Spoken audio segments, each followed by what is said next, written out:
وازداد الغرام خير الأنام داوي السقام فالقلب فيه اضطراب جب المرام شوقي والهيام للهادي الإمام شوقي والهيام للهادي الإمام فمتى يغنى قلبي صاني يا ليلي بعطاء الهادي فمتى يهدأ قلبي صاني يا ليلي بعطاء الهادي فمتى يغنى قلبي الصاني يا ليلي بعطاء الهادي فمتى يهدأ قلبي الصاني يا ليلي بعطاء الهادي ليل يا ليل يا ليل يا ليل يا ليل فمتى يهدأ قلبي الصاني يا ليلي بعطاء الهادي فمتى يهدأ قلبي الصاني يا ليلي بعطاء الهادي ليل يا ليل يا ليل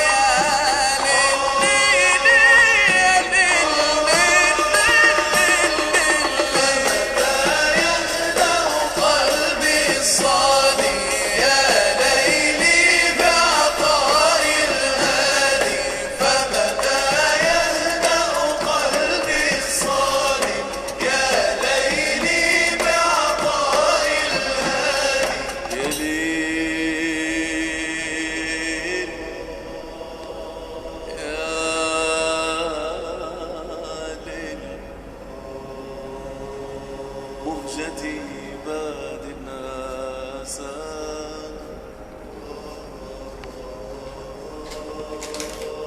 من بعادي تكتوي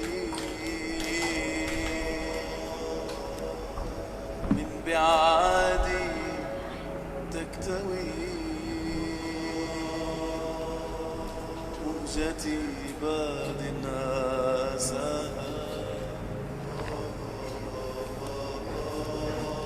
من بعادي تكتوي هائم في حب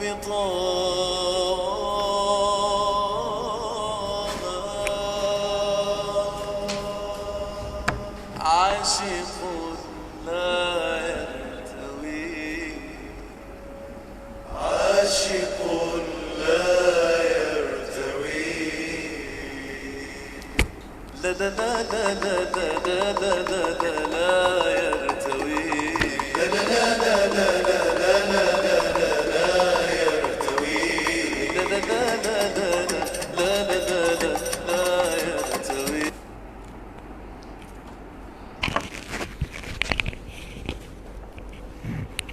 السلام عليكم ورحمة الله تعالى وبركاته.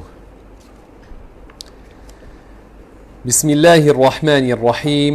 الحمد لله رب العالمين، وأفضل الصلاة وأتم التسليم على سيدنا محمد وعلى آله وصحبه الطيبين الطاهرين. اللهم لا سهل إلا ما جعلته سهلا، وأنت يا حي يا قيوم تجعل الحزن إذا شئت سهلا. اللهم علمنا ما جهلنا، وذكرنا ما نسينا، وزدنا علما، ووفقنا للخير واغفر لنا. اللهم يا أرحم الراحمين، اللهم إنك عفو تحب العفو فاعف عنا يا الله يا كريم. اللهم اغفر لنا وارحمنا ويسر أمورنا يا أكرم الأكرمين، واجعلنا من الصالحين، واجعلنا من الذين يستمعون القول فيتبعون أحسنه. أما بعد، مسلمين dan muslimat rahimakumullah subhanahu wa ta'ala, Alhamdulillah kita masih lagi sambung di malam-malam Ramadan Al-Mubarak dan harap kita dapat pahala yang besar dengan mengajar ilmu dan belajar ilmu. Dan saya nak ingatkan tentang hadis Rasulullah sallallahu alaihi wasallam yang mana Rasulullah sallallahu alaihi wasallam telah bersabda kepada Abu Dzar Al-Ghifari. Rasulullah sallallahu alaihi wasallam bersabda, "Ya Aba Dzar, la an taghduwa fatata'allama ayatan min kitabillah khairul laka min an tusalliya 100 rak'ah, wa la an taghduwa fatata'allama baban min al-'ilm khairul laka min an tusalliya 1000 rak'ah." Yani jika kamu pergi dan belajar satu ayat daripada Al-Quran, maka pahalanya lebih besar daripada menunaikan 100 rakaat sunat. Dan jika kamu pergi dan belajar satu bab daripada ilmu, maka pahalanya lagi besar daripada menunaikan 1000 rakaat sunat. Ada ramai yang di bulan Ramadan, semua apa yang mereka buat daripada solat sunat tak sampai pun bilangannya kepada 1000 rakaat sunat. Tapi kalau orang dalam majlis ilmu, dia belajar satu bab daripada ilmu agama, maka dia dapat pahala lebih besar daripada 1000 rakaat sunat. Dan Imam Syafi'i kata, talabul ilmi afdalu min salatil nafilah. Menuntut ilmu lagi afdal daripada salat sunat. Maka hendaklah kita rajin membuat salat sunat, dan hendaklah kita juga rajin belajar ilmu agama, dan jom kita menjemput kerabat kita, sahabat kita, kawan-kawan untuk mereka masuk dan dengar, kerana pada malam ini kita mahu memperbahaskan satu tajuk yang sangat-sangat penting, ia tentang aqidah as-salafus salih, aqidah para salaf. Siapakah para salafus salih dan apakah aqidah mereka yang benar?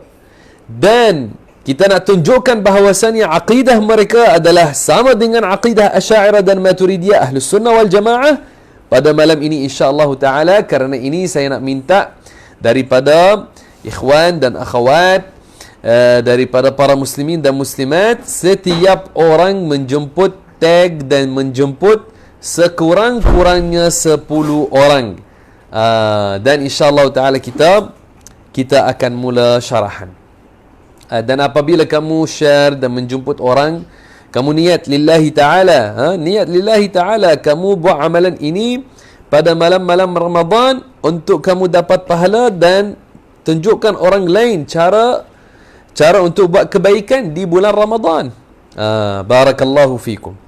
Muslimin dan muslimat rahimakumullah subhanahu wa ta'ala, Allah subhanahu wa ta'ala telah berfirman dalam Al-Quran Al-Karim, فاعلم أنه لا إله إلا الله واستغفر لذنبك وللمؤمنين والمؤمنات.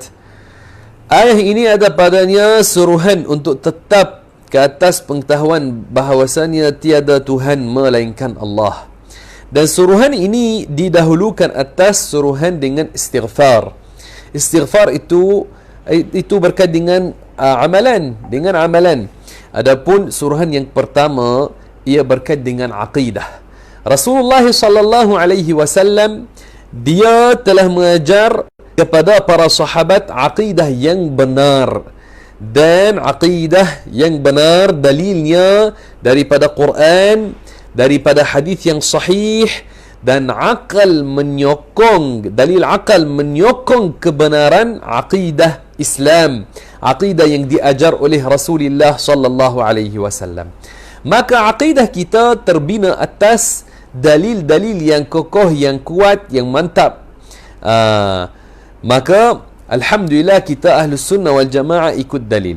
Okey, aqidah ini yang Rasulullah sallallahu alaihi wasallam dia telah mengajar kepada para sahabat. Mereka telah mengajar kepada yang setelah mereka, yang mereka telah ajar kepada yang setelah mereka, dan seperti ini sampai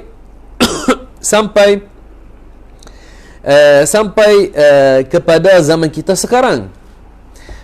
Tetapi Rasulullah sallallahu alaihi wasallam telah bersabda, khairul quruni qarni, thumma alladhina yalunahum, thumma alladhina yalunahum, thumma yafshul kadhib. Yani sebaik-baik qarn adalah qarn Rasulullah sallallahu alaihi wasallam. Kemudian yang setelahnya. Tiga kurun yang pertama ini yang dipuji oleh Rasulullah sallallahu alaihi wasallam, ia adalah tempoh as-salaf. Tempoh ini adalah tempoh as-salaf. Maka tempoh ini keadaan umat padanya lagi baik daripada keadaan setelah itu.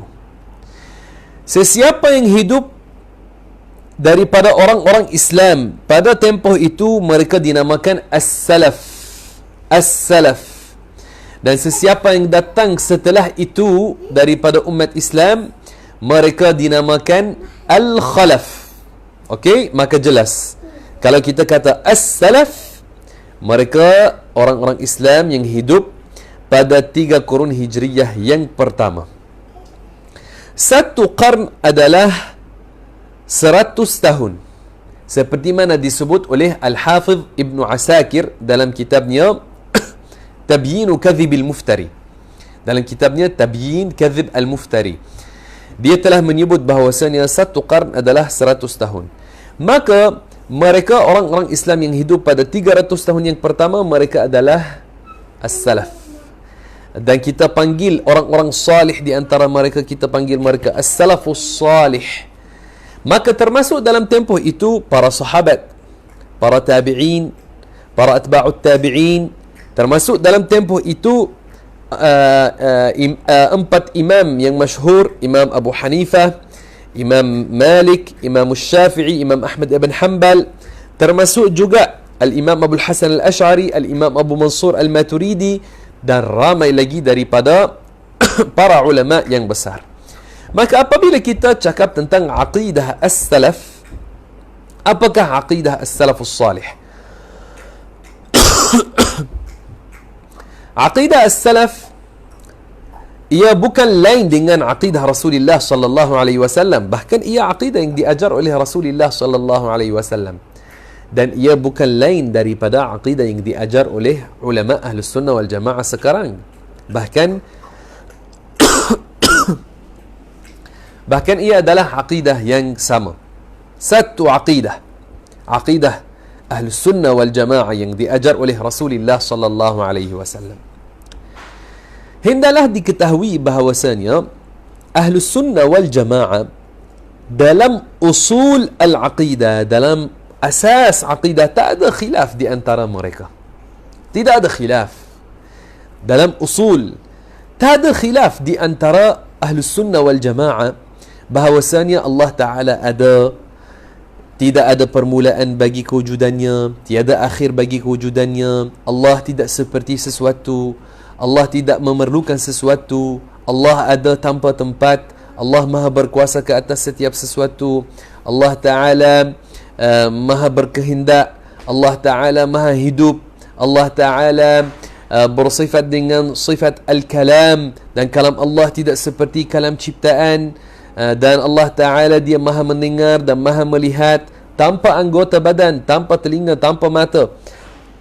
Ini daripada asas aqidah Ahlus Sunnah wal Jamaah. Tidak ada khilaf di antara ulama Islam tentang asas aqidah. Tak ada. Maka as-salaf yang mereka hidup pada 3 kurun hijriyah yang pertama, ulama as-salaf, para ulama daripada salaf, apa yang mereka ajar kepada al-khalaf adalah aqidah yang benar, aqidah Rasulullah sallallahu alaihi wasallam. Dan al-khalaf daripada Ahlus Sunnah wal Jamaah, mereka tetap ikut aqidah itu.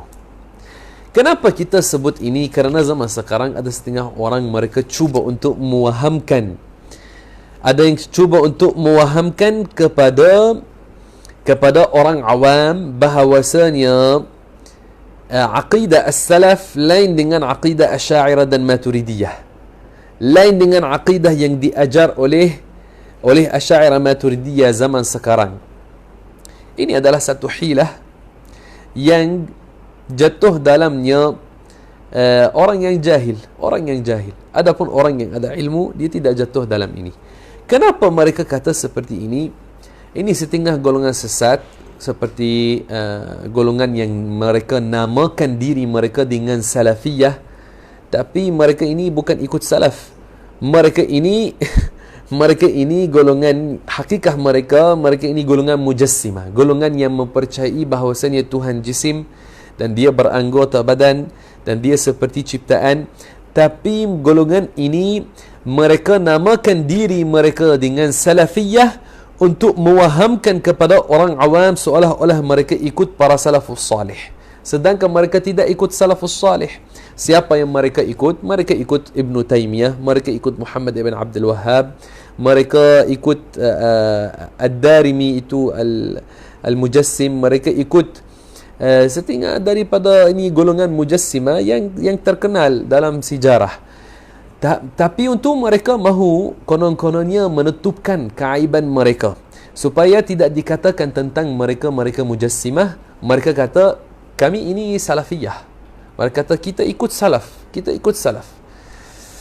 Sekarang saya nak sebut bagaimana kita tunjukkan bahawasanya golongan ini sebenarnya tidak ikut as-salaf.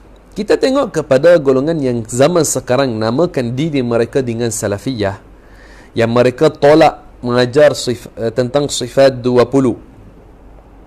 Mereka tolak membuat sambutan Maulidur Rasul. Mereka tolak baca Quran kepada orang yang telah meninggal dunia.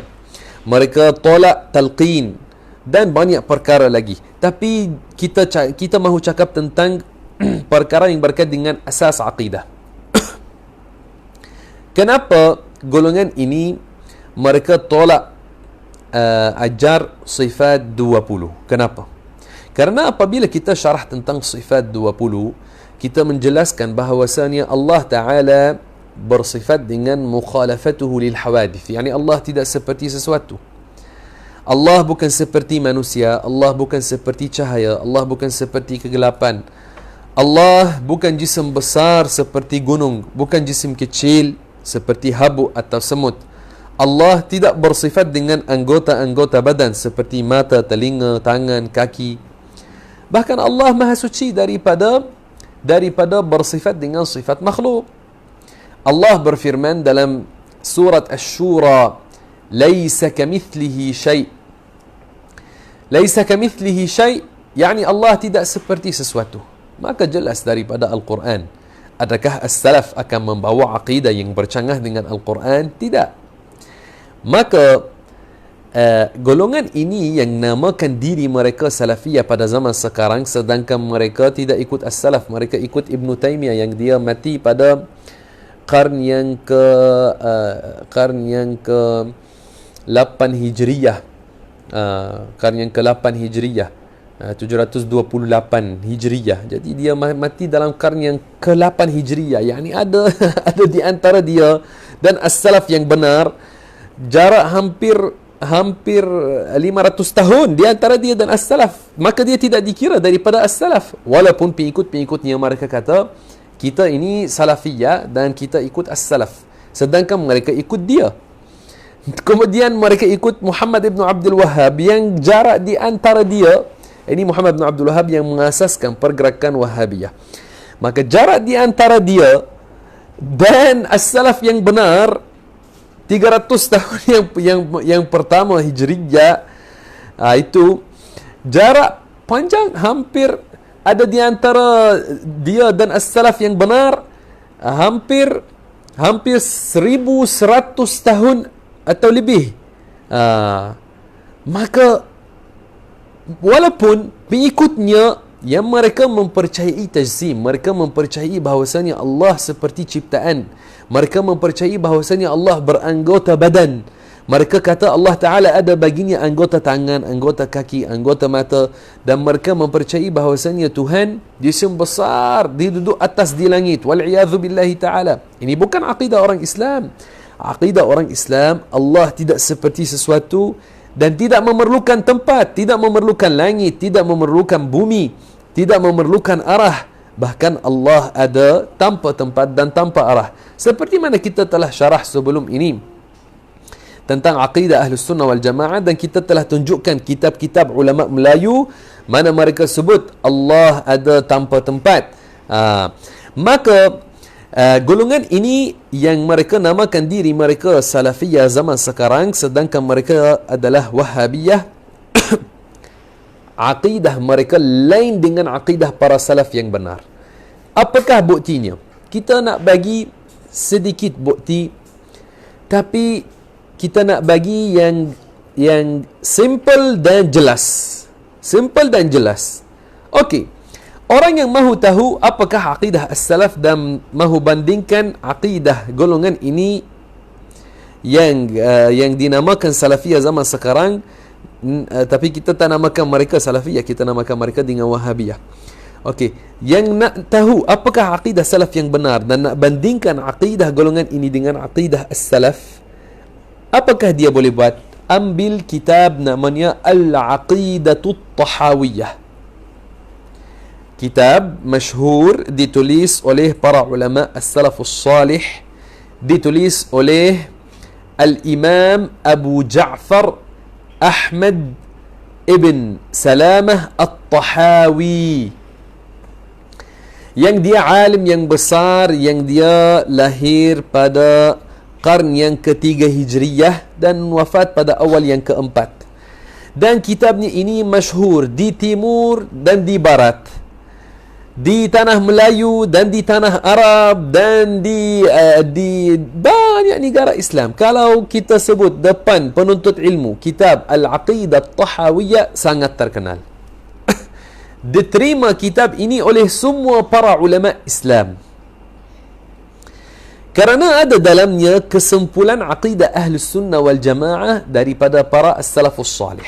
Hatta pengarangnya Al-Imam At-Tahawi yang dia daripada salaf, dia kata pada awalnya, hadza dzikru bayani aqidati ahli sunnati wal jamaah ala madhhab fuqaha'il millah Abi Hanifah an-Nu'man ibn Thabit al-Kufi.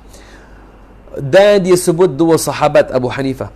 Ya, dia kata ini adalah aqidah kesimpulan aqidah ahli sunnah wal jamaah, yani ulama as-salaf. Di antara ulama yang pegang dengan aqidah ini Imam Abu Hanifah dan dua sahabatnya. Dan Imam Abu Hanifah, Imam Syafi'i, Imam Malik, Imam Ahmad, semua mereka ini dalam asas aqidah sama, tak ada khilaf di antara mereka. Ya, ada khilaf dalam setengah isu dalam fiqh di antara Syafi'i, Ahmad, Malik, Abu Hanifah, tapi dalam asas aqidah tak ada khilaf di antara empat imam ini. Empat imam ini semua mereka daripada Ahlus Sunnah wal Jamaah. Aqidah, asas aqidah mereka sama.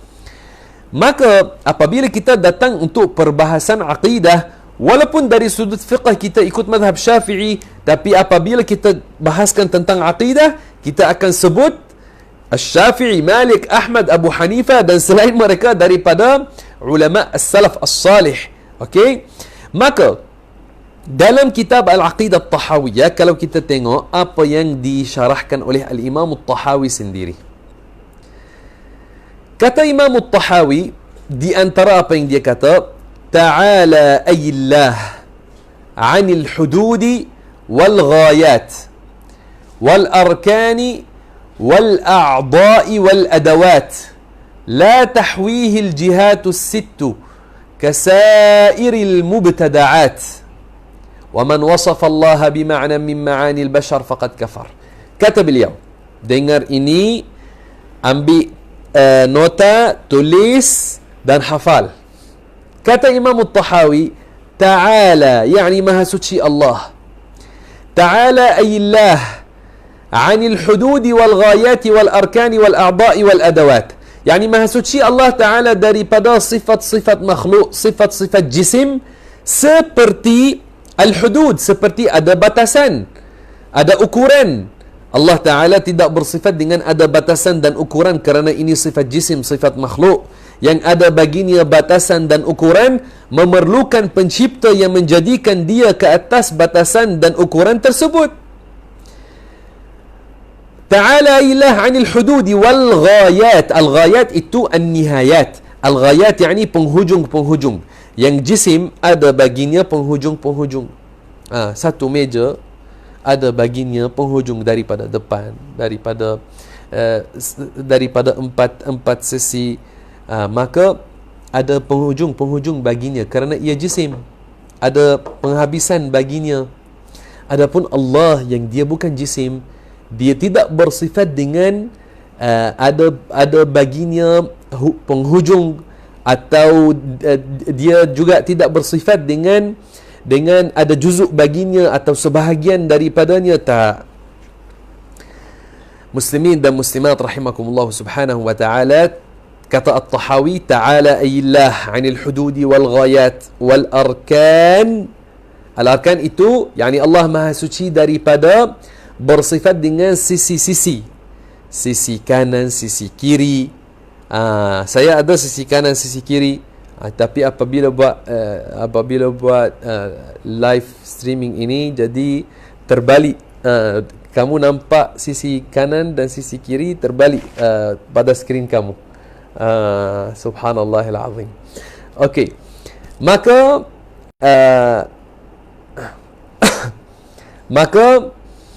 ini kanan saya. Ini kanan, ini kiri. Maka muslimin dan muslimat rahimakumullah, yang makhluk seperti saya ada baginya sisi kanan dan sisi kiri. Adapun Allah yang dia bukan jisim, tidak seperti sesuatu, maka dia tidak bersifat dengan ada baginya sisi kanan dan sisi kiri, kerana Allah tidak seperti ciptaan.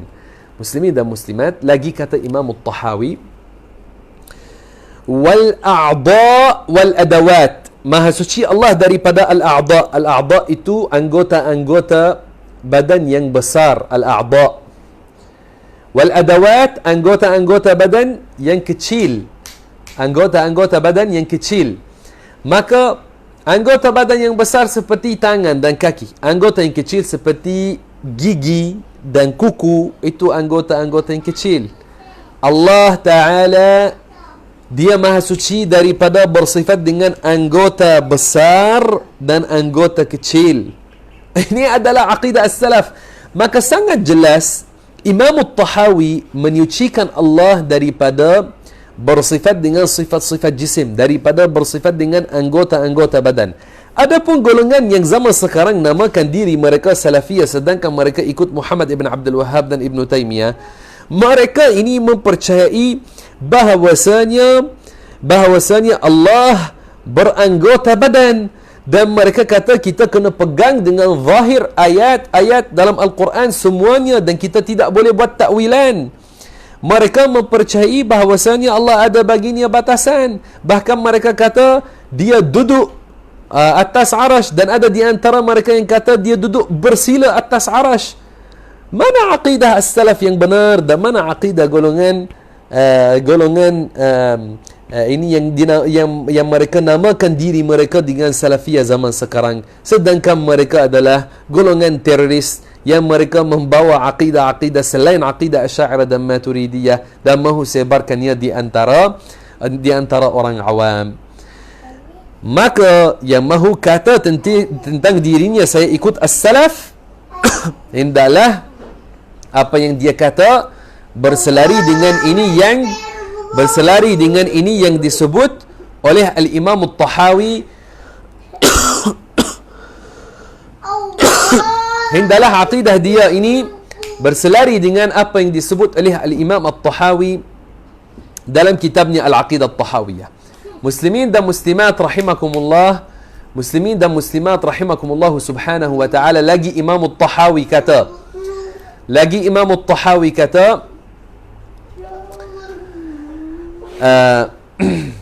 لا تحويه الجهات الست كسائر المبتدعات.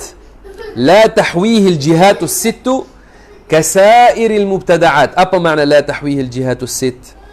Fokus di sini, tulis, ambil nota, ingat ini dikatakan oleh Imam At-Tahawi dan hafalnya. Ini sangat penting. Ini perbahasan tentang asas aqidah umat Islam. لا تحويه الجهات الست, yakni arah yang 6 tidak meliputi Allah subhanahu wa ta'ala, kerana semua arah ciptaan Allah. Saya diliputi oleh 6 arah: kanan, kiri, atas, bawah, depan, belakang. Kerana saya ada di tempat, saya ciptaan, saya jisim. Allah bukan seperti saya. Maka Allah Ta'ala dia ada tanpa tempat, tidak diliputi oleh arah yang enam. Jelas disebut oleh Imam At-Tahawi, la tahwihil jihatus sit. Arah yang enam tidak meliputi Allah seperti mana ia meliputi yang baharu. Ini akidah as-salaf. Imam At-Tahawi dalam kitabnya, dia tidak kata Allah berada atas duduk di atas arash. Dia tidak kata, ulama salaf mempercayai bahawasanya Allah duduk di langit bersama para malaikat. Maka bagaimana golongan ini mereka berani untuk mereka kata bagaimana mereka dapat kata bahawasanya akidah salaf bahawa Allah Ta'ala ada di langit dan dia beranggota badan, sedangkan jelas apa yang mereka kata bercanggah dengan akidah as-salaf. Mana as-salaf dan mana golongan ini? Akidah as-salaf menyucikan Allah daripada bersama dengan ciptaan, menyucikan Allah daripada bersifat dengan sifat-sifat makhluk. Adapun golongan ini, asas akidah mereka mempercayai bahawasanya Tuhan berjisim dan beranggota badan dan dia ada atas. Beza yang besar di antara dua akidah ini. Maka sudah jelas bahawasanya dalam asas akidah, golongan yang zaman sekarang namakan diri mereka dengan Salafiyah, sedangkan mereka adalah Wahabiyah. Kadang-kadang mereka namakan diri mereka dengan Ahlul Hadis atau bawa nama-nama macam itu. Sudah jelas bahawasanya mereka tidak ikut as-salaf, bahkan mereka adalah pengikut kepada Ibn Taymiyah dan Muhammad Ibn Abdul Wahhab, yang ulama kita banyak tolak mereka dalam kitab-kitab mereka. Mahu tengok kitab yang mana ulama kita tolak dalamnya? Dua orang ini buka kitab Mufti Selangor yang pertama, Tunku Mahmud Zuhdi bin Tunku Abdul Rahman Al-Fatani. Kitabnya Tazkiyatul Azhar wa Tasfiyatul Afkar. Tengok apa yang dia kata tentang Ibn Taymiyah dan Ibn Qayyim, dan betapa ramai ulama Melayu yang sokong dia dalam kitab itu, dan mereka buat i'tirafan dan taqriz bagi kitabnya. Buka kitab Syekh Uthman Jalaluddin Penanti, alim besar, anak murid kepada Tok Kenali, dan boleh baca tentang Muhammad Ibn Abdul Wahhab dan Ibn Taymiyah dan keadaan mereka dan keadaan pengikut-pengikut mereka. Dan Syekh Uthman Jalaluddin ini alim besar, menulis kitab berjudul Matali'ul Anwar wa Majami'ul Azhar, tulisan Jawi, kitab lama. Mahu tahu lagi tentang ini, buka kitab yang dinamakan Senjata Syariat, yang ada atasnya pengiktirafan daripada Tuan Guru Syekh Abdullah Fahim, Mufti Penang yang pertama, dan tengok apa yang dia ceritakan, apa yang pengarang dia ceritakan dalam kitab ini. Lagi kalau mahu tahu lagi, maka boleh buka kitab Syekh Ahmad Al-Fatani, Syekh Wan Ahmad bin Wan Muhammad Zain Al-Fatani, guru kepada ulama Melayu pada zamannya. Kitab berjudul Hadiqatul Azhar wal Rayahin, pada muka surat 169. Baca di sana tentang hakikat golongan ini, dan sudah jelas daripada ulama kita apakah pendapat mereka terhadap golongan ini. Maka apa-apa nama mereka nak guna, kemudian mereka nak masuk di antara orang awam, maka kita tak akan terima mereka. Muslimin dan muslimat rahimakumullah, golongan ini kalau dalam asas akidah salah, apatah lagi dalam perkara-perkara yang lain. Kita belum bahaskan apa yang mereka kata tentang Maulidur Rasul, apa yang mereka kata tentang tahlil, tentang talqin, tentang banyak perkara lagi, tentang isu tawassul, tentang isu tabarruk, banyak perkara lagi. Dan lagi mereka ini mengkafirkan orang Islam tanpa hak.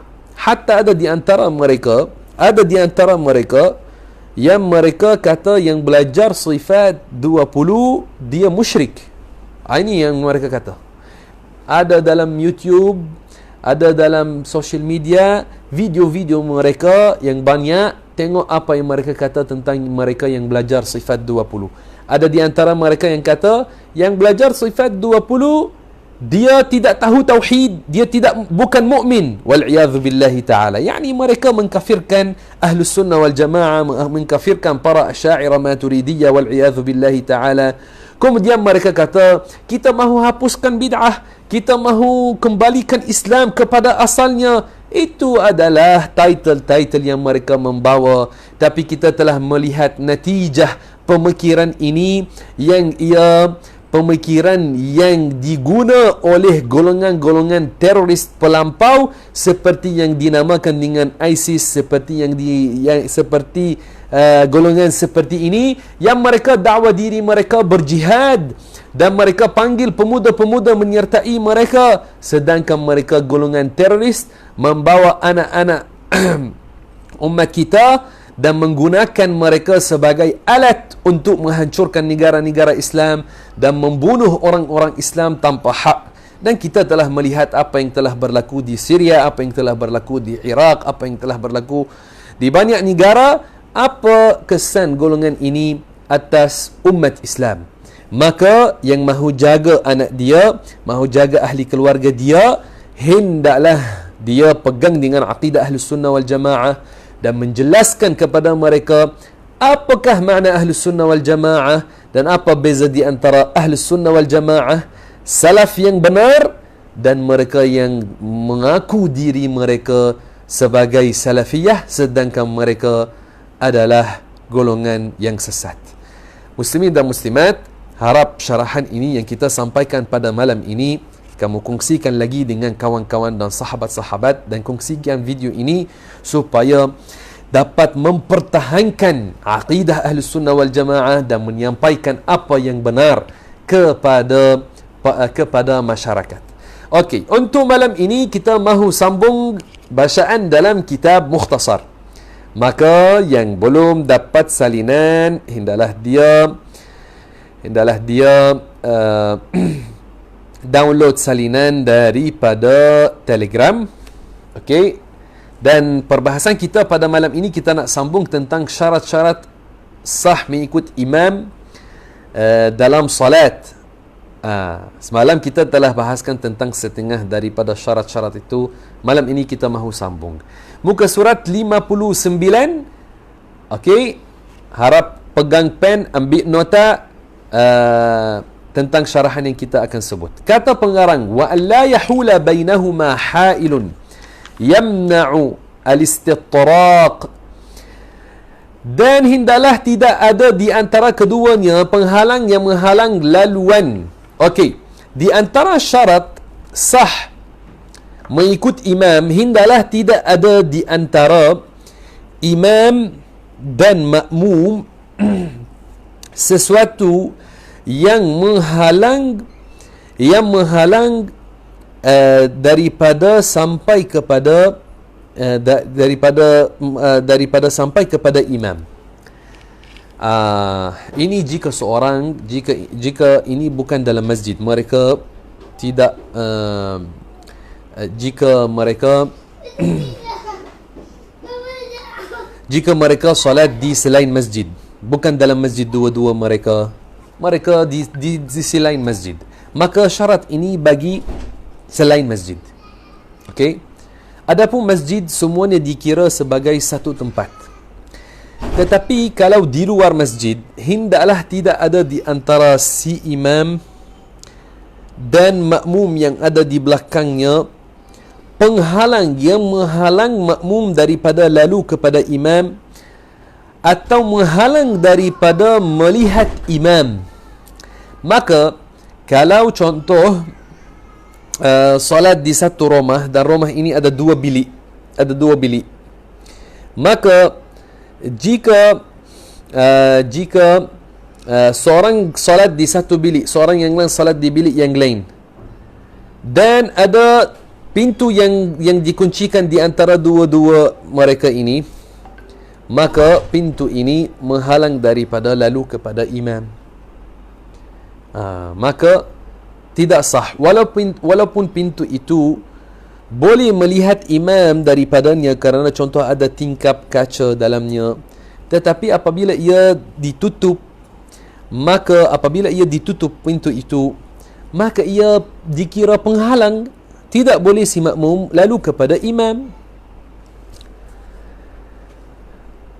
Maka hendaklah tidak ada di antara si imam dan si makmum sesuatu yang menghalang daripada sampai kepada imam, lalu kepada imam atau melihat imam. Contoh, kalau ada di antara dua bilik, satu tingkap, tapi tingkap itu ada grill baginya. Grill baginya. Tingkap yang yang boleh melihat imam, tapi tidak boleh lalu kepada imam, maka tidak sah macam itu, tidak sah.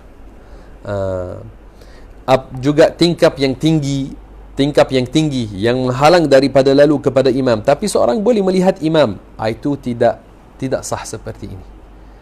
Tidak sah seperti ini.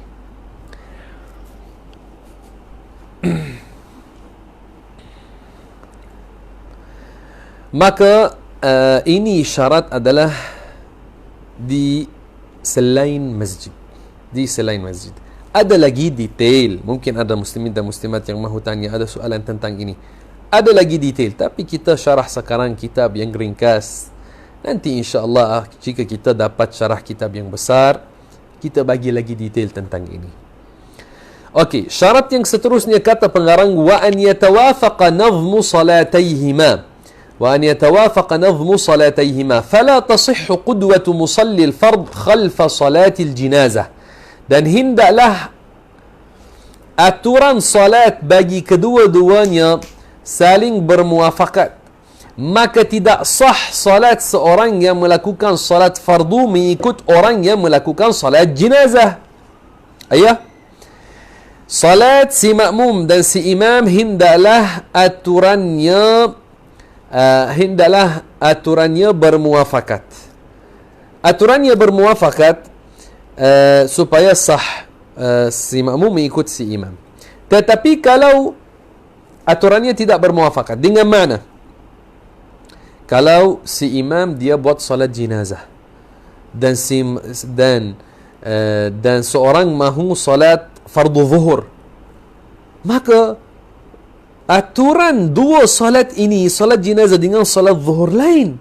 Salat jenazah tidak ada padanya rukuk dan sujud. Salat zuhur ada padanya rukuk dan sujud.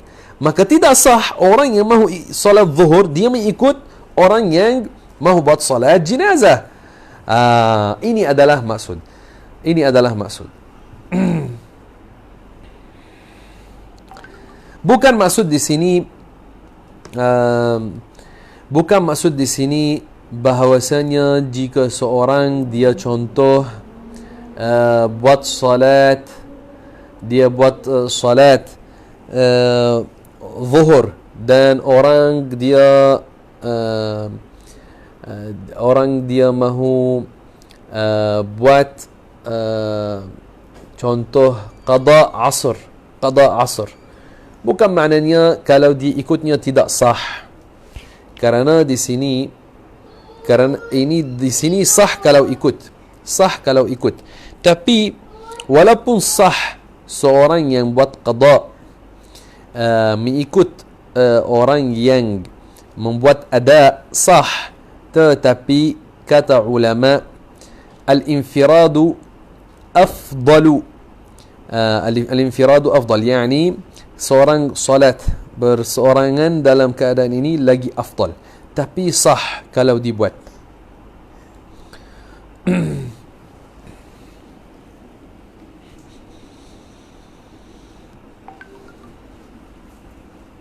Okey, ini hanya saya sebut, ada lagi detail banyak, tapi saya sebut supaya apabila kita kata dua solat ini hendaklah bermuafakat, aturannya bermuafakat, hendaklah difahami dan pegang dengan contoh yang kita bagi di sini.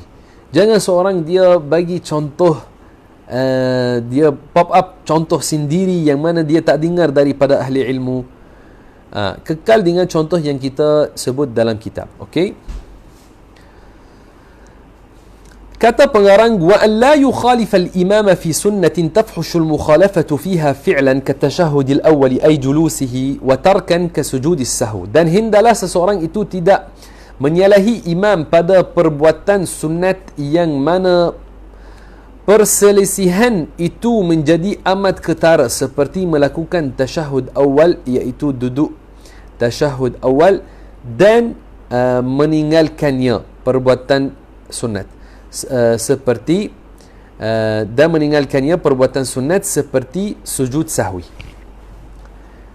Apakah makna ini? Di antara syarat sah seorang makmum mengikut imam, hendaklah si makmum tidak menyalahi imamnya pada sunat perbuatan yang ia perbuatan yang mana pada perbuatan sunat yang mana perselisihan itu menjadi amat ketara padanya, dan menyalahi imamnya pada sunat yang mana dikira ketara perselisihan padanya, sama ada itu fi'lan atau tarkan. Fa'lan yakni dia buat apa yang imamnya tidak buat. Tarkan yakni dia meninggalkan apa yang imamnya buat. Jangan risau, saya akan syarah sikit-sikit supaya kamu dapat faham, dan saya akan memberi contoh. Saya ulang sekali lagi. Untuk sah si makmum ikut si imam, hendaklah dia tidak menyalahi imamnya pada sunat yang dikira perselisihan padanya itu amat ketara. Seperti apa? Kita bagi contoh tentang fi'lan. Yani kalau dia buat sunat yang imamnya tidak buatnya dan dikira perselisihan padanya itu amat ketara.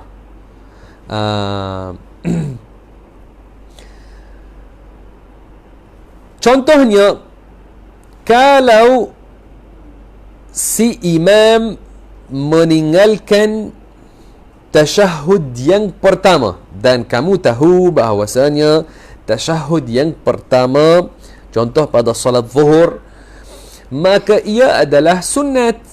Maknanya kalau seorang setelah rakaat yang kedua dia terus berdiri untuk buat rakaat yang ketiga, masih lagi sah salatnya. Kenapa? Karena duduk untuk tasyahud yang pertama dan membaca tasyahud pertama itu adalah sunat, bukan rukun. Jika si imam dia meninggalkan duduk untuk tasyahud yang pertama dan dia berdiri terus kepada rakaat yang ketiga, jika si makmum di sini dia duduk sengaja, dia duduk sengaja dan dia tahu hukum bahawasanya tidak boleh buat ini, dia kena ikut imamnya, maka dalam keadaan ini batal salat si makmum. Batal salat si makmum. Contoh, saya ulang sekali lagi. Imam dia meninggalkan duduk untuk tasyahud pertama, dia habis rakaat yang kedua, dia berdiri untuk rakaat yang ketiga. Maka jika si makmum dia melihat imamnya dah tinggalkan tasyahud yang pertama, duduk untuk tasyahud pertama, maka dia buat apa? Dia duduk untuk buatnya walaupun imamnya tidak buat. Batal salat si makmum. Kerana dia kena ikut imamnya. Dia tidak meninggalkan mengikut imam untuk mahu buat yang sunat. Dia meninggalkan mengikut imam yang ia wajib ke atas dia. Dia tidak meninggalkan mengikut imam untuk mahu buat yang sunat. Okey. Tetapi apabila kita memberi contoh, hendaklah kita faham contoh ini, dan jangan seorang dia memberi contoh sendiri yang dia tidak dengar dengan talaqi daripada ahli ilmu. Kerana kalau contoh ini, kalau apa yang berlaku adalah si imam dia buat tasyahud yang pertama, dia duduk buat tasyahud yang pertama, tapi si makmum sengaja dia berdiri dan tidak buat tasyahud pertama, dia berdiri terus kepada rakaat yang ketiga. Apakah hukum salat si makmum ini? Tidak batal dalam keadaan ini. Tidak batal. Mungkin orang tanya, kenapa? Kenapa apabila si imam dia tidak buat tapi si makmum buatnya, batal salat si makmum? Tapi jika si imam buat tapi si makmum tidak buat dan sengaja berdiri untuk rakaat yang ketiga, tidak batal salat si makmum. Kenapa? Kerana dalam situasi yang kedua di sini, si makmum dia pindah daripada sujud kepada rakaat yang ketiga, maka dia tidak meninggalkan mengikut imamnya untuk membuat sunat. Bahkan dia pindah daripada satu fard kepada fard yang lain. Maka kerana ini tidak batal salat si makmum. Tetapi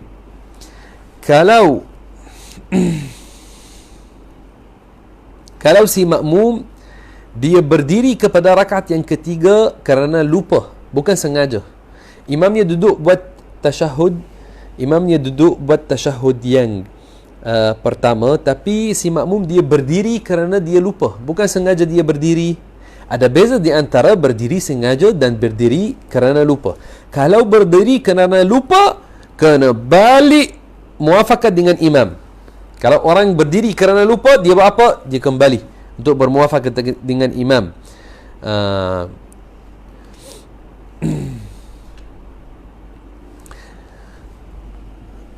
Okey.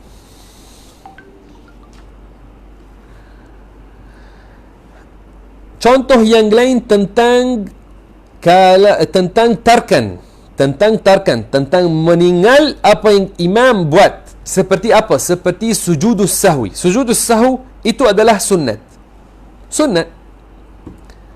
Kalau si imam dia buat sujudus sahwi, sebelum dia buat salam, dia buat sujudus sahwi, si makmum kena buat sujudus sahwi. Kalau si imam buat sujudus sahwi tapi si makmum tidak mahu buat sujudus sahwi, ditinggalkannya, batal salat si makmum.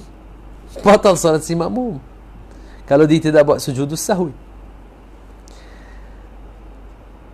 Tapi kalau si imam dia tidak buat sujudus sahwi, sedangkan ada perkara yang telah berlaku dalam salat yang sunat untuk buat sujudus sahwi karenanya, maka jika imam tidak buat sujudus sahwi, dia buat salam, kemudian setelah salam imam si makmum dia buat sujudus sahwi, maka dalam keadaan ini tidak batal salat si makmum. Kerana ini saya kata, jangan orang dia duduk bagi contoh sendiri tanpa didengar daripada ahli ilmu. Orang awam, jangan mereka duduk mahu berijtihad sendiri dan mereka mahu fatwa sendiri tanpa ambil dengan talaqi dan tanpa dengar kepada ahli ilmu apa yang mereka kata. Mungkin ada setengah orang awam mereka kata, apa beza di antara ini dan itu? Ada syarahan baginya diberi oleh ulama. Tapi dalam tahap ini biasanya kita tidak akan sebut kenapa hukum ini ulama kata padanya sekian, kenapa hukum itu ulama kata padanya sekian. Kita mengajar hukum adalah sekian. Ataupun tentang kenapa ulama kata ini tahap yang lagi tinggi. Ini tahap yang lagi tinggi. Sekarang kita sebagai orang awam, kita belajar dan kita ikut dalam ilmu fiqh ini. Okey, kata pengarang, wa yanwi al-iqtida'a مع التحرم في الجمعة وقبل المتابعة وطول الانتظار في غيرها. Dan hendaklah makmum berniat untuk mengikut imam ketika takbiratul ihram pada solat Jumaat dan sebelum mengikut imam serta menunggu dalam tempoh yang lama pada solat selain Jumaat. Apakah makna ini? Bagi si makmum, bila dia kena niat bahawasanya dia makmum, dia mengikut imam, jika salat itu salat Jumaat, maka dia kena niat bahawasanya dia mengikut imam ketika takbiratul ihram. Ketika takbiratul ihram. Adapun selain Jumaat,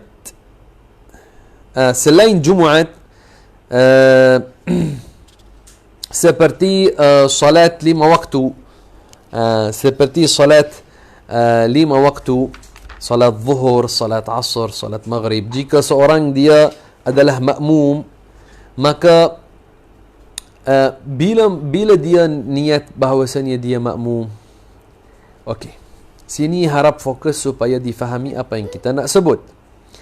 Boleh dia niat ketika takbiratul ihram, boleh. Tetapi andaikan dia tidak niat ketika takbiratul ihram, dia ketika takbiratul ihram dia tidak niat ikut imam, dia masuk mula dalam salat, maka kalau dia tidak niat mengikut imam, apakah hukum salatnya dalam keadaan ini? Jika dia tidak niat mengikut imam, tapi dia ikutnya dalam perbuatan setelah mengikutnya masa yang panjang tanpa niat untuk mengikutnya, maka apabila tak ada niat untuk mengikut imam, tapi tunggunya masa panjang kemudian ikutnya dalam perbuatan, batal solat si makmum. Tapi kalau dia niat, kalau tidak berlaku ini, belum batal solat si makmum. Contoh, saya akan bagi contoh untuk lagi jelas. Okey, mungkin kali ini kali pertama kamu dengar tentang syarahan ini, kita akan ulang sikit-sikit untuk difahami. Kalau ada seorang depan, dia buat salat zuhur, datang seorang belakang, dia takbir niat untuk buat salat zuhur juga, tapi dia tidak niat dalam hatinya untuk mengikut yang depan.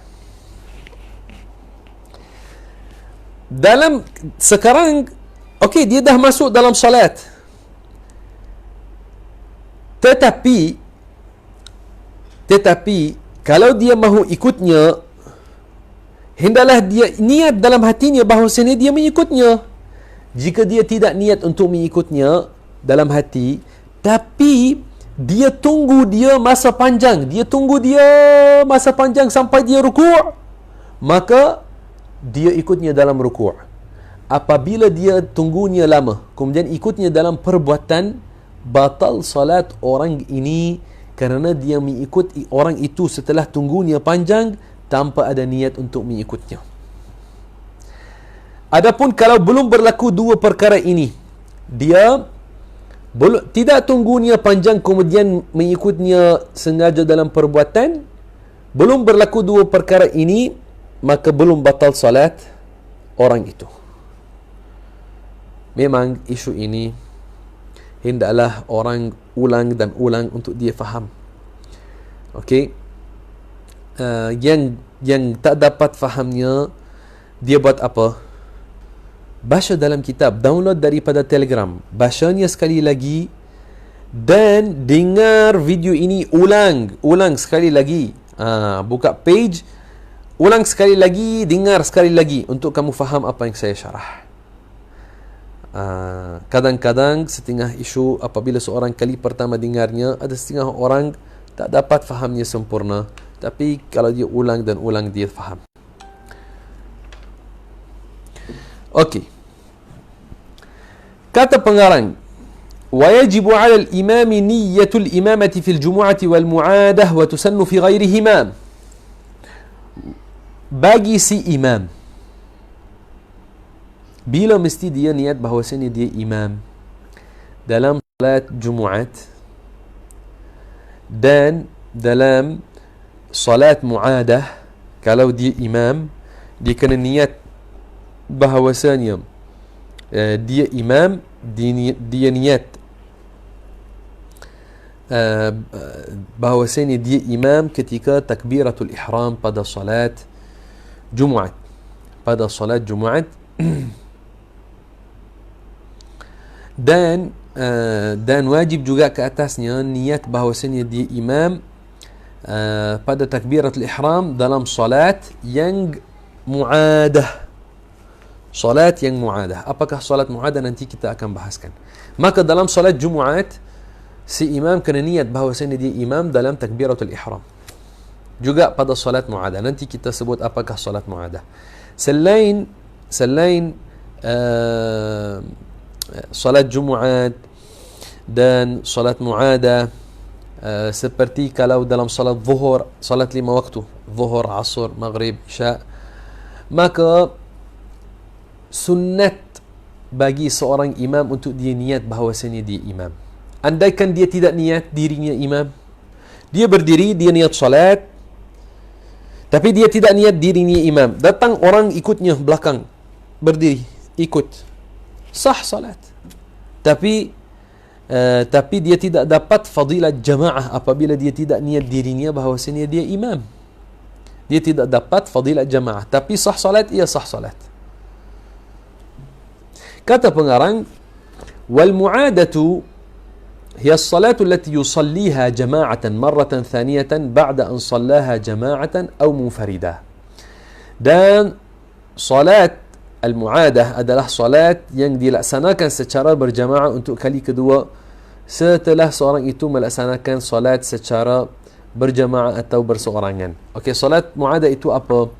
Apabila seorang dia ulang salat sekali lagi, kerana sebelum dia salatnya berseorangan. Contoh di rumah ni dia salat berseorangan, kemudian dia sampai satu tempat dapat ada jamaah, maka dia ulang untuk nak dapat pahala jamaah. Atau contoh ada seorang dia tak sempat salat jamaah dengan yang lain, dia datang tapi tak sempat salat jamaah dengan yang lain. Seorang telah salat jamaah, tapi untuk mahu bantu orang itu supaya orang itu dapat pahala jamaah, dia ulang dengan dia untuk orang itu dapat pahala jamaah. Ini dinamakan al-mu'adah. Maka apabila seorang dia imam pada salat mu'adah, hendaklah dia niat dirinya bahawasanya dia imam ketika membuat takbiratu al-ihram.